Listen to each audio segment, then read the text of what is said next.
Hello and welcome to another fun-filled edition of Adam's Music Box. Now, we all know the meme phrase, okay, boomer, which is generally thrown at someone who's either a boomer or just someone who appears to be out of touch, that's either overly nostalgic, overly disconnected with the youth culture, someone who just doesn't get the youngsters, as Johnny Carson might say.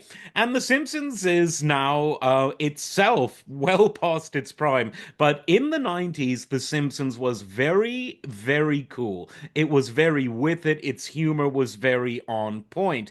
And there was one episode based all around music that I think really began the cultural phenomenon of recognizing the divide between boomers and the young people who at that time would have been Gen X or the people on the older side of the millennial generation. And this show was called Homerpalooza, a take on the music festival Lollapalooza.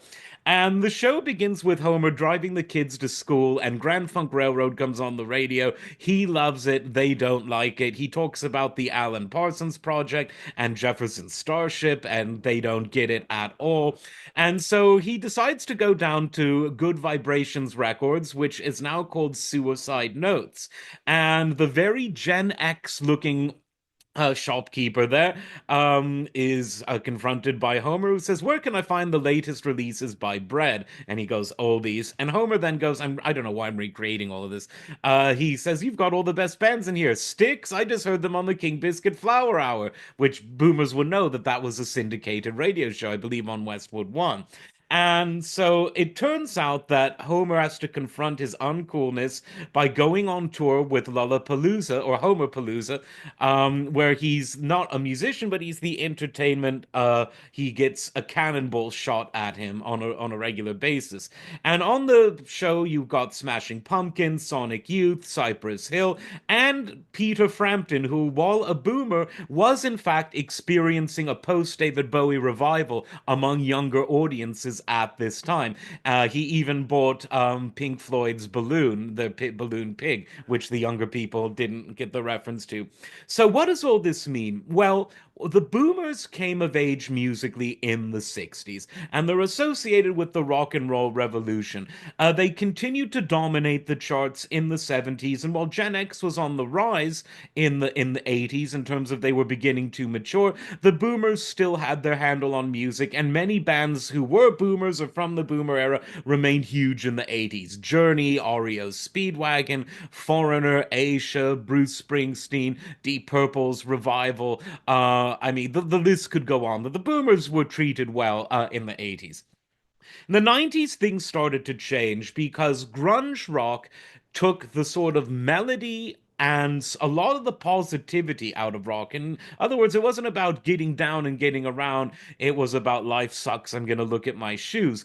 At the same time, hip hop went from something that was a big but peripheral genre outside of Black American culture, and it became a huge genre all over America, all over the world, noted particularly for its realism, so called reality rap, which then was repackaged as gangster rap. And so Homer is this out of place boomer who's confronted by Gen X culture.